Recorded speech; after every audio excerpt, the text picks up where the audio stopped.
Hey, hey, hey. Hey. Welcome back to the Outkast Podcast Radio, the only show brave enough to shine the light on the shining that clings to the Lone Star State. I'm your host, Chris O'Toole, with my lovely producer, Gwen Johns. How you doing tonight? I'm good. Good, good, good. Tonight we're going to dive into a place that chills the blood and begs you for answers. The Texas killing fields. I know that we talked about this before, just like we kind of like, just touched a little bit on it and all that. And I'm pretty sure you heard of the Texas killing fields, correct? Oh, yes. We've Yeah, talked about it yeah, yeah, also. yeah, Yeah. yeah. Because I thought we did talk about it.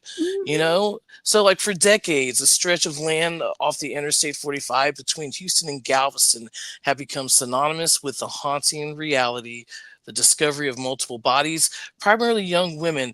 This was just not isolating incidents. They painted a disturbing picture of potential serial killers, missed opportunities, and the families that are left in this agonizing, uncertainty because, only a few cases were solved, so not all of these cases were solved. So, you do have loved ones who want answers and, they've been waiting for all these years. And, with the new technology that we have today, are they going to get answers in the near future? Will they be alive to even, hear of an answer being, a case being solved, just like Jack the Ripper. I didn't know that Jack the Ripper case was solved by DNA, They say but so, but I don't. They're still skeptics. yeah, yeah, and right, and you have to be on that. You have to be. So, and see, I don't know where they got this DNA from. To prove that it was this dude who was a barber, I think it was. Supposedly I who believe like so. killed. Yeah, but I don't know. That's pretty gruesome, though. It is. But yeah, but tonight we're not just gonna like talk about the legend, but we're gonna remember the victims. We're gonna say their names and acknowledge that their lives are tragically cut short. And like I said, there's a lot of victims. There are. I'm looking at Yeah, the list now. yeah. I mean, isn't that crazy? Wow. Yeah, It is. and it's just it's really bone chilling because I think we talked about this before. I think especially with Thomas Bromley Hmm. We did. about about how, like, especially in the Houston area, there's a lot of people who are missing, especially in the Baytown area. Yes, the ones that are missing, some that are missing are kids, runaways and so forth, but there are grown adults that are just disappeared, and one that was coming up and it just kind of died down was one lady who was from Alabama, and she moved here to Baytown with her boyfriend and her family, with his family, and obviously it was a toxic relationship, and so forth, and they found her car, on the Fred Hartman Bridge, Nicole Markham. And so they assumed that she jumped off the bridge. Texas Rangers did actually pick up, open the case, looked at it, looked at the video. Supposedly, this video was destroyed, so obviously, Texas Rangers were able to get access to the video, and it just sees like a person that they can't identify, you know, walk out of the car and walk down the depression of the bridge where they can't see if that person jumped over jumped off. But we all Right. know here living in Baytown that when someone jumps off that bridge in about a few days, the body washes back up on shore. They never recovered her body. And the fact that she supposedly had her gun when she was missing and the boyfriend had the gun, these are kind of like questions, but nobody wants to delve into that and ask questions, to the boyfriend. And I just think it's kind of, odd that they just want to assume that she jumped off the bridge and not look at other things, Yeah, so do especially I. about the abuse of, her with the boyfriend, Harley Black. So yeah, and I don't know. I mean, I can say this about Baytown. Baytown is very it's not who you know, not what you know, kind of town. I've heard the And stories. Yeah. yeah, yeah, and I can say that I had like one bad run in with the cops. That wasn't even my fault. They accused me of a crime I never committed. And to save themselves, basically. So I've kind of seen the dirty work of corruption when it comes to any type of organized thing, but not all cops are bad. There's good cops out there who are making a difference in this world. Absolutely. You know, no, absolutely. And there were cops who were, working on these cases, and put their time and their dedication, into trying to solve the crimes, of these innocent women, these young women who, came up missing. So the first victim that came up missing was Colette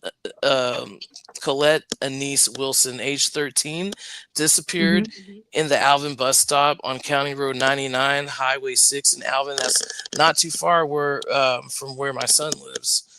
Wow. After she was dropped off by her band director on June 17th, 1971. Her body was found 5 months later on November 26, 1971, near Addicks Reservoir, 35 yards from the location where the body of Gloria Gonzalez was discovered 4 months later. Now, Addicks Reservoir is in West Houston.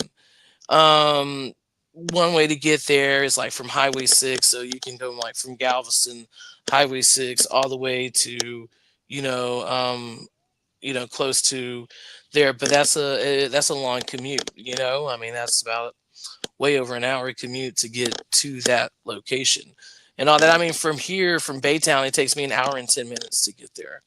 Okay, great. So yeah. And then I'm across, I'm across Houston. I'm in East Houston. I'm not in West Houston. And then you have Brenda K. Jones, 14, last seen walking to Galveston Hospital, close to Interstate Highway 45, on her way to visit her aunt on July 1st of 1971 in Galveston, Texas. Her body was found on July 2nd, 1971, floating nearby Galveston Bay near Pelican Island, close to Seawolf Parkway on Interstate 45 the next day. So basically, okay, so 45 ends in Galveston. That is the end of 45 South. Okay, so when you get off of 45 South, like on, I guess what they call now is like Mechanics Row or something like that, or Port Industrial. Um, that one goes to Seawolf Parkway in that area. So like Texas A&M um, Hmm. has has a school over there near Seawolf Park, or what they call Pelican Island, and all that's another island that's right next to Galveston. So um, and right there, I mean, I've been there. There's some remote little places out there too as well. And then you have Rhonda Renee Johnson, 14, and Sharon Lynn Shaw, 13, disappeared in Harris County on the afternoon of August 4th of 1971. Both were last seen walking along Seawall Boulevard in Galveston, near a local beach, which Seawall Boulevard is actually the seawall um, in, Mm. um, in Galveston. On January 3rd of 1972, two boys fishing in Clear Lake discovered human skull floating in the water, which they had initially believed it to be a sports ball. 6 weeks later, searchers discovered the rest of the body along of that of a girl in the marsh in a nearby lake. According to the coroner's inquest filed on February 17th of 1972, the skull found in the lake was determined via dental records to be belonged to Shaw. Additionally, the crucifix around wrapped around her jawbone of the skull was identified by Shaw's mother to have belonged to her daughter. The other body in the marsh, positively identified as Johnson. And then you have Gloria Ann Gonzalez, age 19, last seen October 28th of 1971 near her apartment on Jacqueline Street in Houston, Texas. Her skeletal remains were found near Addicks Reservoir in the same area of Colette Wilson of November on November 23rd of 1971. So those two were found in the same area.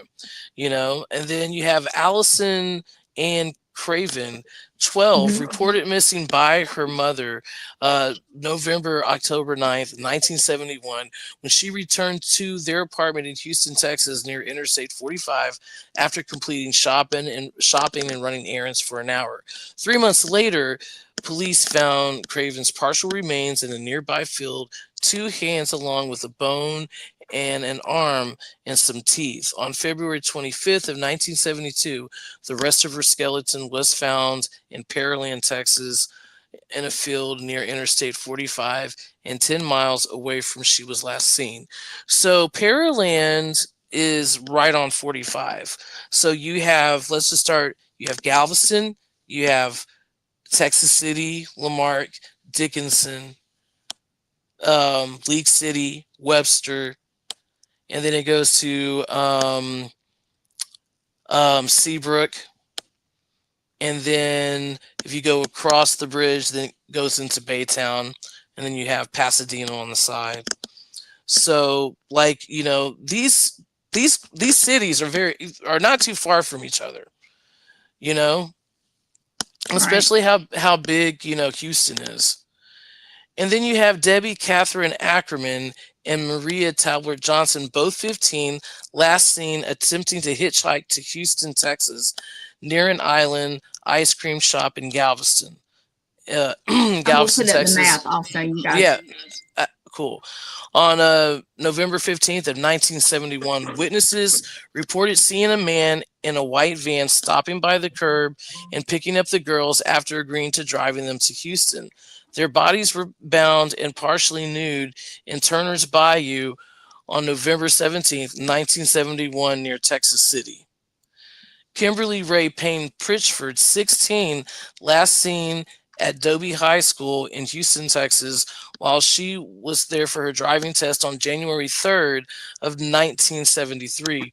Her body was found two by two teenager boys 2 days later in a ditch in Angleton, Texas, around noon on County Road 65 in Brazoria, Texas, January 5th of 1973. Then you have Brooks Bracewell, 12, and Georgia Caroline Gear, 14, both last seen at U-Mote M convenience store off Interstate 45 on September 6th of 1974.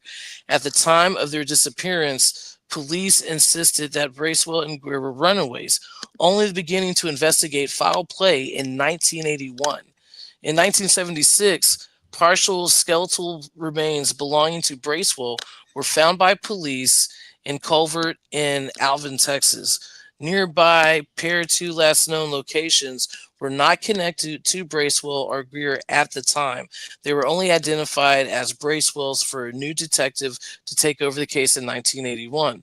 The ditch that they were originally found was re-examined on April 3rd of 1981 for more remains were found, as well as fragments of gold sweater and plaid pants. So you see that it seems like these murders or where these locations of these girls were, in similar locations, Yes, they are. you know, because Angleton is right next to Alvin. Just to let where Angleton is. Right, I'm trying Uh, to look on the map also. yeah. So, yeah, and I mean, it is just kind of weird how, and it seems like it's like in a set of two. Like when it comes to like, okay, there's two murders, okay, there's two victims located in this area. There's two, victims located in this area. Do you see what I'm saying? It just Yes. seems like there's more than one that's located in that, in that area. And so you have Susan Suey Bowers, 12, was last seen walking along 3-minute route between her grandmother's house on the 4,000 block of Avenue S to her own home at the 3,100 block of Avenue P. Now, just to let you know, this right here, the Avenue S, and going to the 3,100 block of Avenue P, that's actually not too far where I was actually raised. My grandmother actually lived on Avenue P. And yeah, like in that area. So she So remembers all this too. she probably did.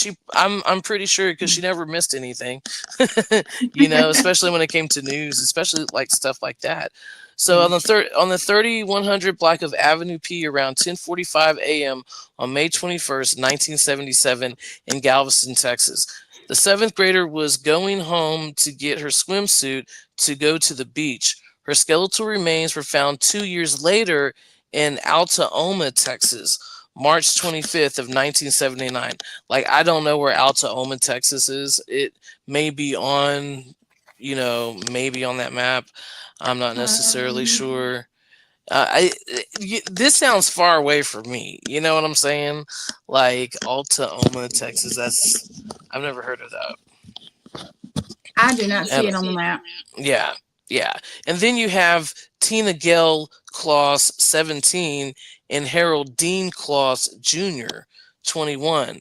They were found on January 12th, 1981 in the northern Harris County area. Now, Harris County is Houston. That's the county. Okay. Um, in a boggy, wooded area north of the Houston city limits. A civilian dog was led to wander into the woods and return to his owner with a decomposing human arm.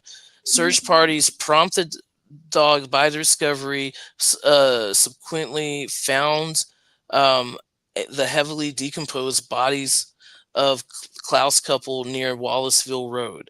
Despite the significant decomposition, it was determined that both of them were victims of homicide. So, where Wallaceville Road is, actually, Wallaceville Road is not too far from where I live. It's about maybe 15 to 20 minutes away. Mm-hmm. Wallaceville Road actually goes through Baytown. So it's a pretty long road and all that. Despite the significant decomposition, it was determined that both victims of homicide, I already read that, Tina had been strangled and Harold had been found bound and gagged before being beaten to death.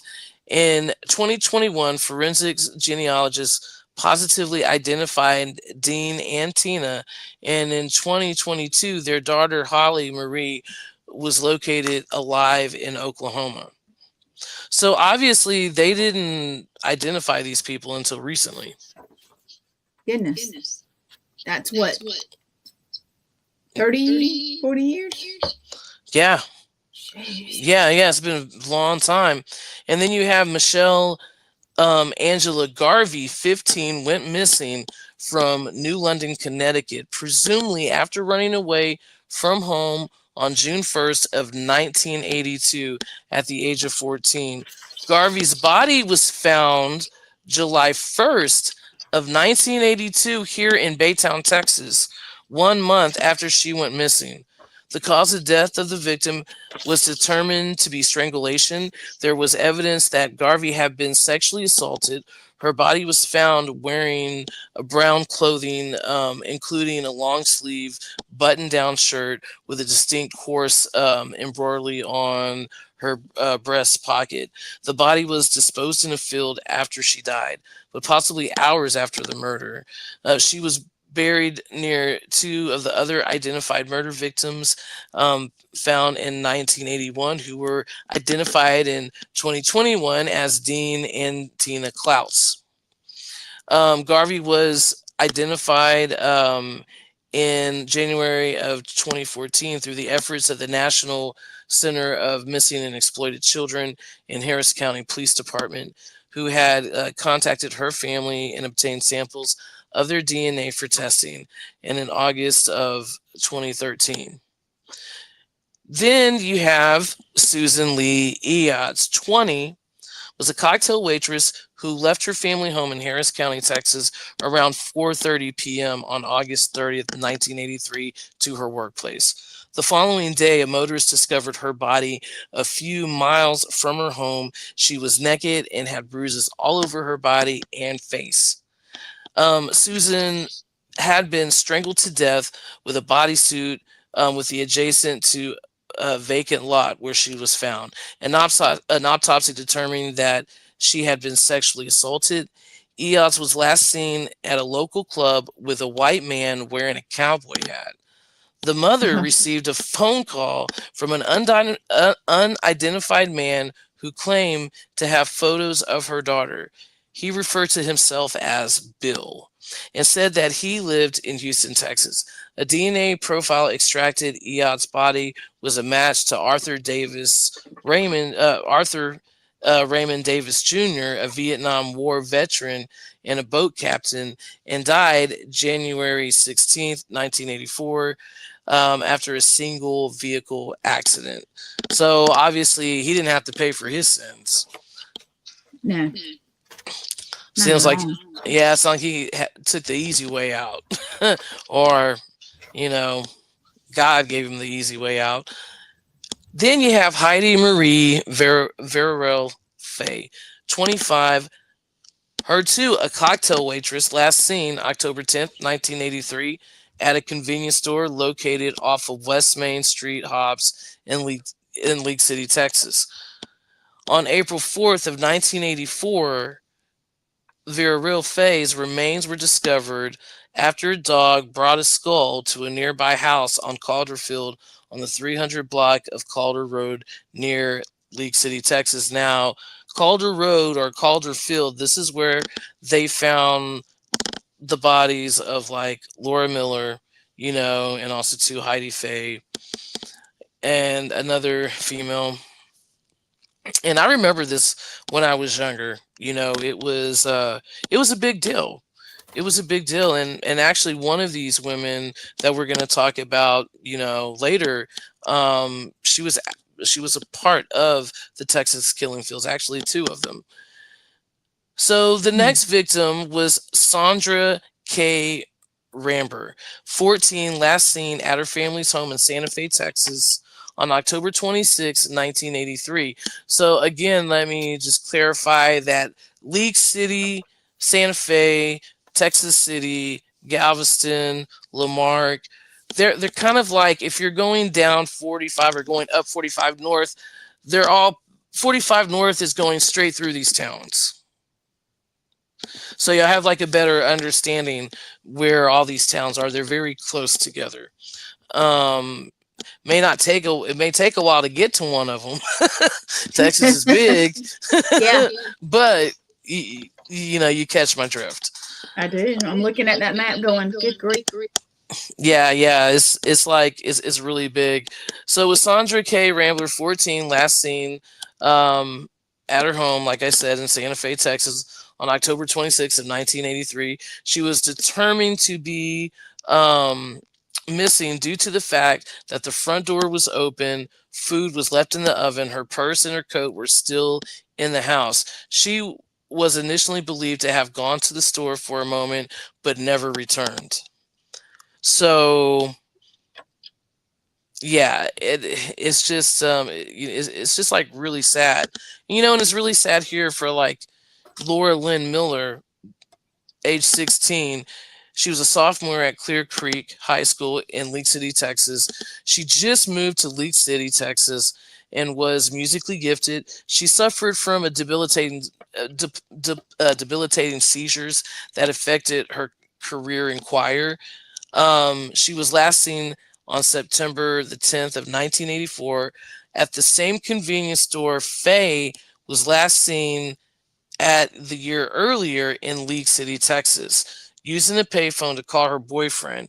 And it took the police 17 months, but her remains were found on February 2nd, 1986, 60 feet away from where the police had found Faye's the year before.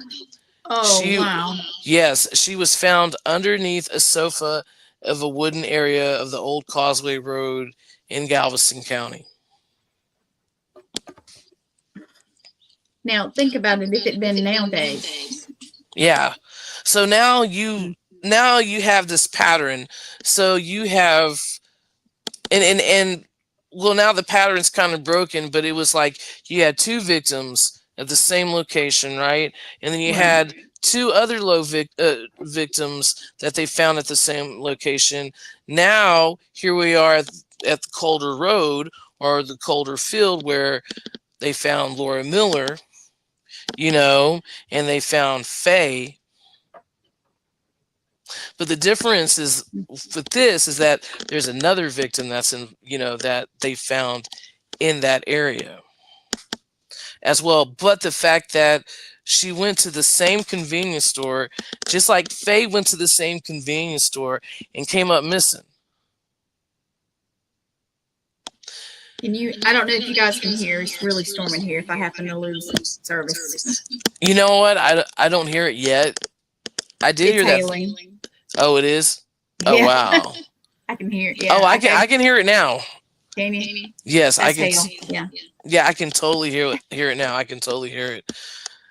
And then you have the next victim is Ellen Ray Simpson Beeson, 29, last seen with her friends on July 29th of 1985 at the Texas Moon Club in Lee City, Texas, where she met a local construction worker, Clyde Hendrick.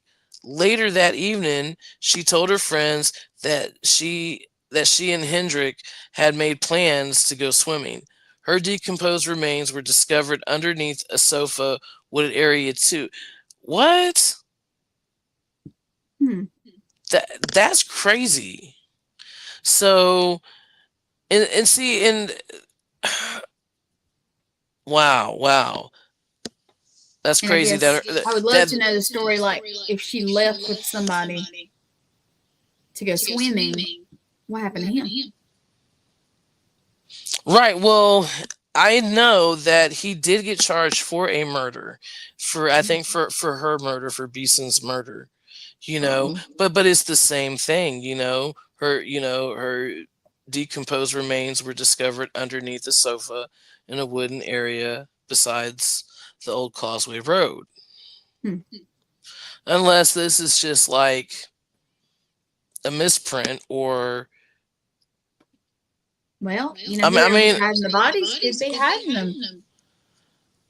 I mean, true. I mean, Yeah. I don't know. It just to me it just raises some questions. I'm gonna have to really look into that because I think there could possibly, you know, be some misinformation there, but maybe not. Maybe not.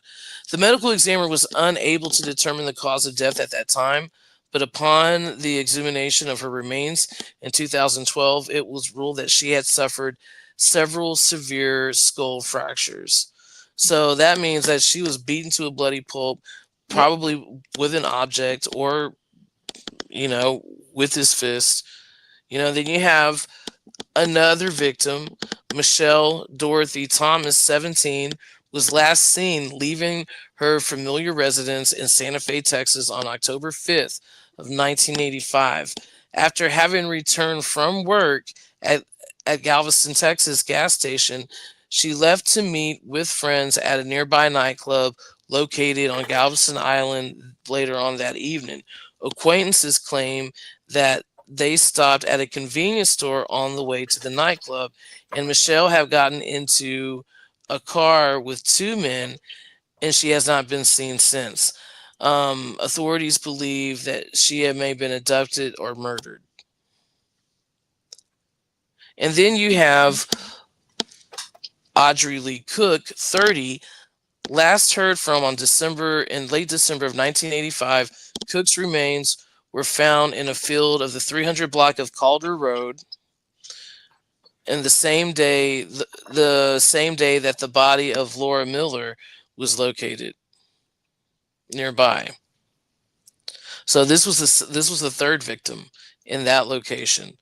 So So you there's a had lot of twos, so but this one's yeah, three. so you had Faye, Cook, and Miller that they Mhm. found, and so when they discovered Laura Miller, they discovered her body too. Both were left in a supine I can't see that. Supine position near a tree. I probably said that wrong.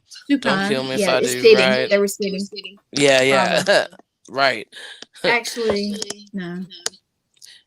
And Cook had a small gunshot, caliber gunshot wound to the back of the neck, severing her spine, and she had suffered additional injuries, including several ribs. And she was identified in April 2019 along with Donna um, Prudhomme by the family of tree DNA using genetic genealogy. Wow. Wow, that's crazy. And so this victim here, the next victim is Hmm. Shelly Catherine Sykes, known as Shelly Sykes, age 19, was last seen leaving her job as a waitress at Guido's Seafood Restaurant on the front in Galveston, Texas, just prior to 12 a.m. on May 24th, 1986. Her car was found the next day stuck in mud, bloodstained and abandoned on the side of the Interstate 45 access road of the south of Galveston Causeway. The driver's side window had been broken, and bloodstains were discovered on the floor and in the driver's seat. Sykes' body has never been found, but John Robert King and Gerald Peter Schwartz have been charged and convicted of her murder. So when Shelley Sykes came up missing, I want to say eight, Hmm. maybe 8 or 9 years old, and I remember this vividly because this happened she was from Texas City. She actually lived right down the road from me. Later on, I found out that my good friend Nancy was actually friends with Shelly because they went to school together and all that. I mean, we all went to the same high school, Texas City High. Um, but I just remember how it was such a big deal to find her. And they had her blasted all over the news. And she was a very beautiful girl, beautiful brunette woman. And and where they found her car was abandoned right off of 45, and it was kind of like adjacent, not too far from uh, a nude bar that's out there in the middle of nowhere. It's called Dimitri's, Hmm. and so forth, because it's completely nude. So I mean, I'm not like just like advertising that or anything. Like it's completely nude, but to have like a type of business like that, you can't be by nothing. So it's like in the middle of the Everglades, kind of like Everglades around it and everything, right off the 45 strip. So for And all they know, whoever killed them could have been there. yeah, yeah. I mean, the thing is, they could have. It just seems like to me, it's like they went to a convenience store. So this Hmm. person must be hunting these girls at a convenience store, just watching and following. You know, I mean, look, Texas, we already got crazy people over here anyway. Okay, like we're all about the crazy. Like if you see like most of the messed up stuff that has happened in the history of crime, you know what? Texas should be like number one on the spot. It should be number one on the map and all that. And I want to take a break and tell y'all thank you guys for watching tonight and so forth. I can't see you, but obviously you can kind of see me, my picture. So thank you guys for tuning in and so forth. But yeah, but that case there, I mean, everybody was looking for her. Um, they think that her body is located um, underneath one of the suspect's mother's house, Oh no. like the driveway. In the driveway. Yeah, they think that they put her body in the ground and then put a driveway Oh, over Lord. her. People. Yeah, yeah, yeah, totally. And then the next victim is Susan Renee Richardson, the age 22, was employed as a night clerk at the Casa de la Mar condominiums on the Seawall Boulevard in Galveston, Texas. She was last seen at work at 6 a.m. on October 7th of 1988 by escorted security guards, and shortly after, another employee who was sleeping in the room above Richardson's office heard a loud female scream. The witness claimed to have heard a car door slam shut, accompanied by another scream, and then the sound of a car speeding away from the parking lot. A guest arrived at Richardson's office to check around at 6:30 a.m. to discover the desk was abandoned. So obviously, she may have not have been found. Right. Like, and I mean, look, I'm not saying Texas is bad. Like our crime rate and fluctuates, but it's just really hard to believe in Galveston. I was born and raised there, you know, Yeah. and yeah, we've had murders, we've had crime activity, but for something like this, Honey, this is what, over 30? yeah, Way over, yeah, oh, I don't even know their exact count. I know yeah, it's over yeah, 30. yeah. Isn't It's it? 30. Yeah, it's yeah. They said 30, but there's probably more out there. Honey, That there's probably some that never been found yet. no, no, absolutely, absolutely. And then you have Donna Marie Prudhomme, 34, was last seen July 1991 in Nassau Bay, Texas, which is a part of Clear Lake.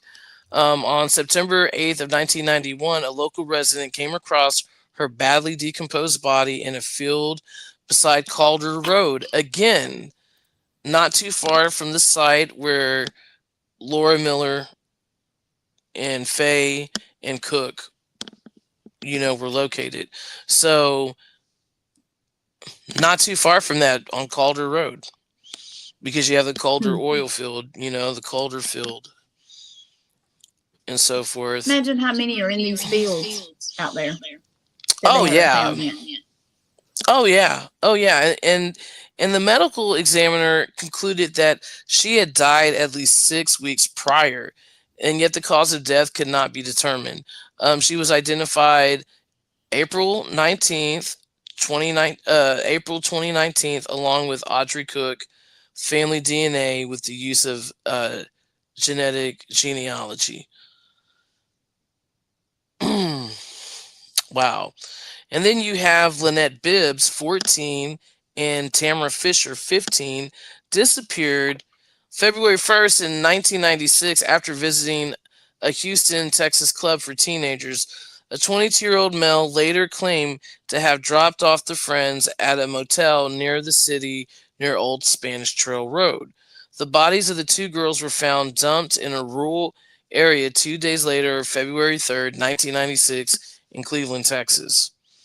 Now, what I can tell you about like Old Spanish Trail in that Hmm. area, okay, so you have in Houston, you have what's called the 610 loop. Okay, so you have the North Loop, West Loop, you know what I'm saying? East Loop, Right. South Loop. Well, down the South Loop, that's where like the NRG is, the Astrodome, and all this stuff. But at the same time, the neighborhood there is just not the best. It's not good.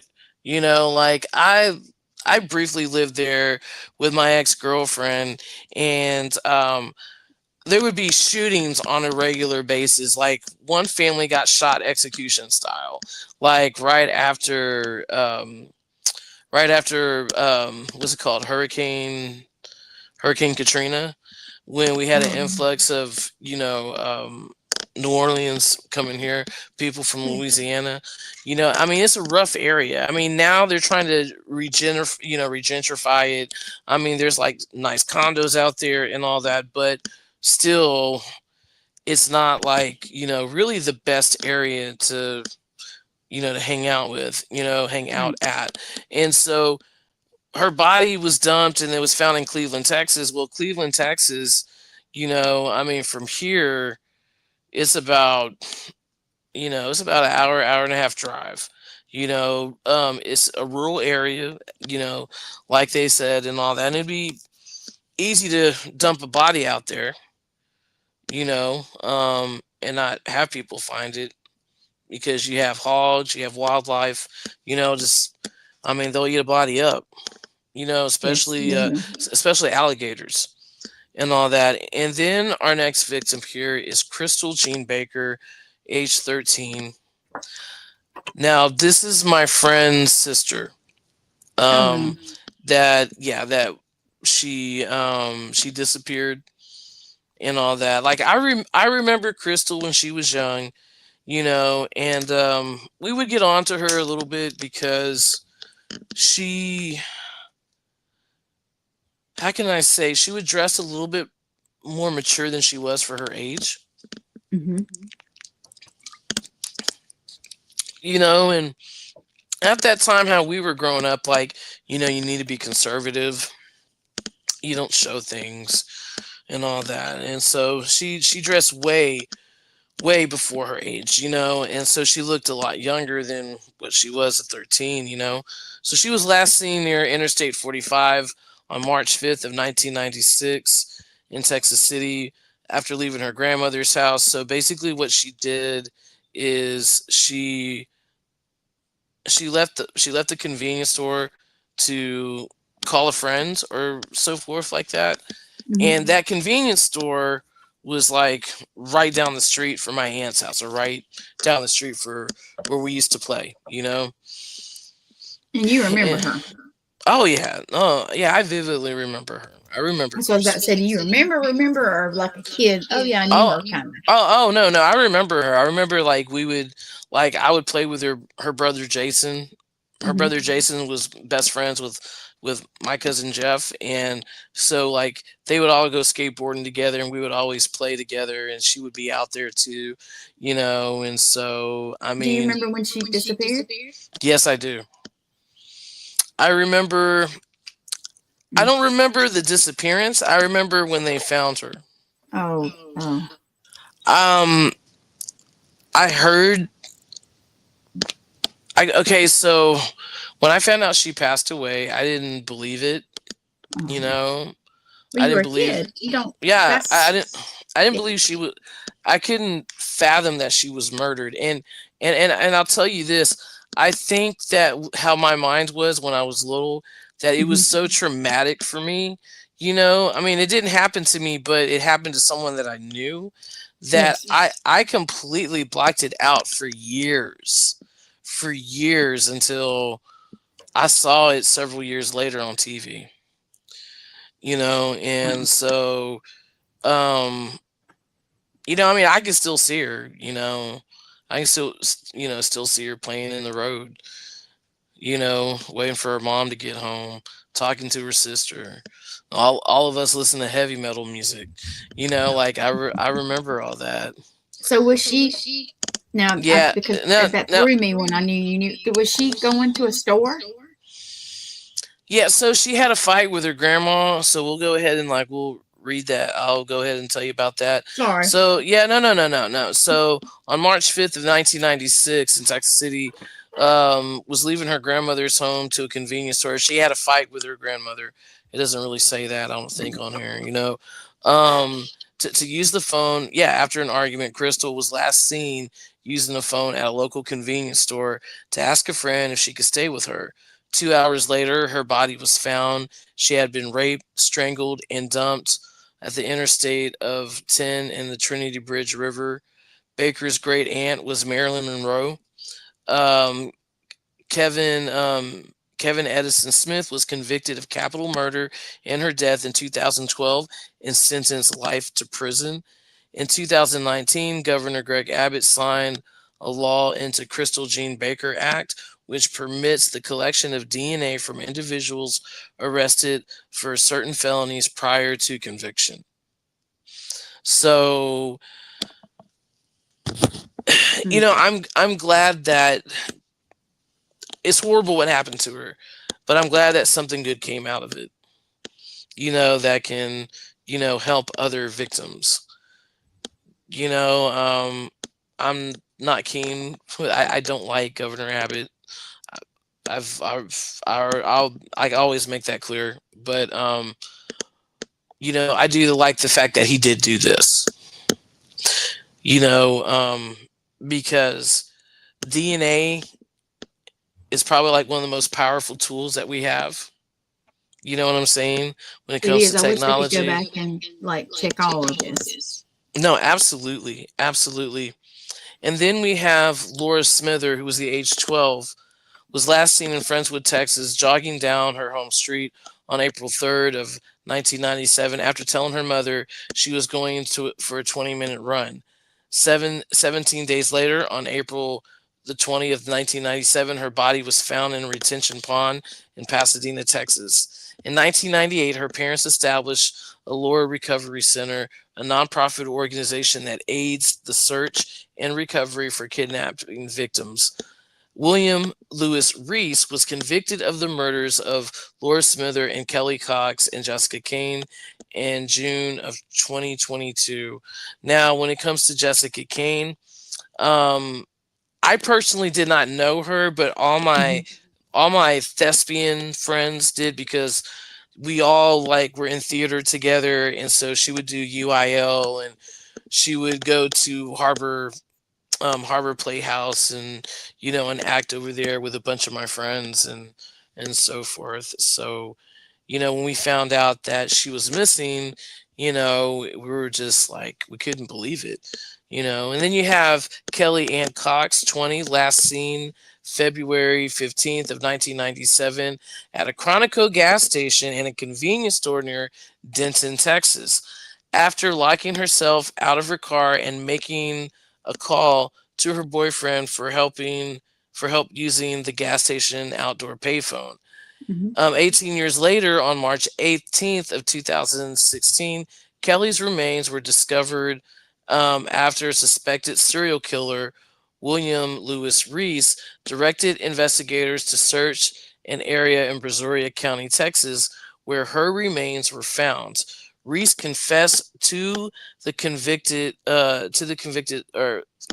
can't even talk today, was convicted of the murders of Laura Smither, Kelly Cox, and Jessica Kane in June of 2022. So Brazoria County is Alvin, Alvin, Texas, Mhm. where where the little girl came up missing and all that, and also to Angleton that you heard. So right there, could have that been Reese, like they said,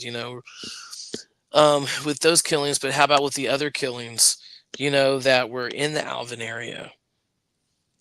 Obviously he was in that area too, so like, these are questions. So you and Jessica Lee Kane, which we were talking about, the young actress, 17, last seen at Bennigan's restaurant near Baybrook Mall in Clear Lake, Texas, dining with friends around 1:30 a.m. She was reported missing August 17th of 1997 when her father found her truck abandoned along Interstate 45. On March 18th, 2016, Jessica's remains were fully found in a field off of East Orem Road next to Hobby Airport. Suspected killer William Lewis Reese directed investigators to search the area where her remains were found. Reese was convicted of the murder of Smither, Cox, and Jessica Kane. And then you have the next victim is Todd Tran Harriman, 57, was visiting relatives in Texas, had mapped out a route between League City and Corpus Christi, Texas, and planned to drive along Highway 35. She departed approximately at 5 a.m. and on July 12th of 2001 from her son's residence in League City. Todd was last seen driving her 1995 Lincoln Continental along the highway. Obviously, she's never been found. And then you have Sarah Ann Lewis Trusty, 23, last seen during the evening hours of the day in Algoa, Texas, which Algoa, Texas Mhm. is right there by 45, so it's kind of like near Pasadena in South Houston kind of area, but also too, I want to say like not too far. Um, yeah, probably like in that area. Near a church, riding the bicycle around 11 p.m. on July 12th, 2002. Her body was discovered July 28th, 2002, at the dike in Texas City, nearby reservoir by fishermen.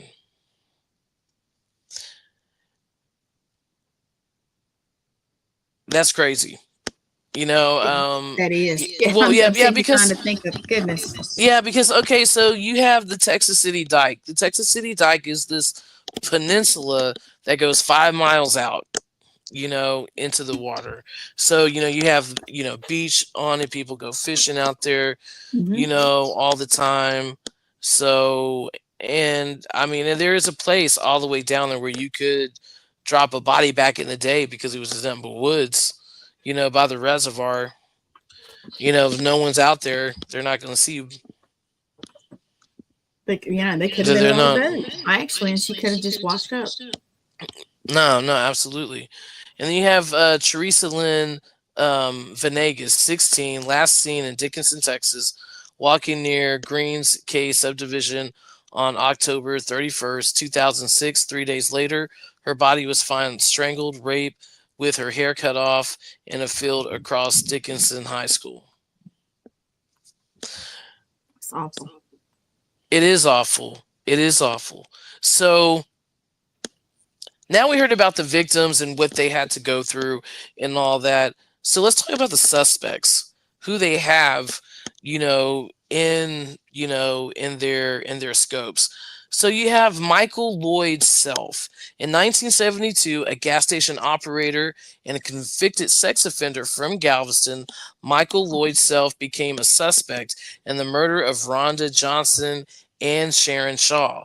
After hours of interrogation, Self confessed the murders and he was taken to a district prison, later aiding the location of the bodies. In the following months, he retracted his confession, claiming that he'd been tortured into confessing, with the interrogators suffocating him with a plastic bag, burning him with cigarette butts and a radiator, as well as being assaulted by the police chief, Don Morris.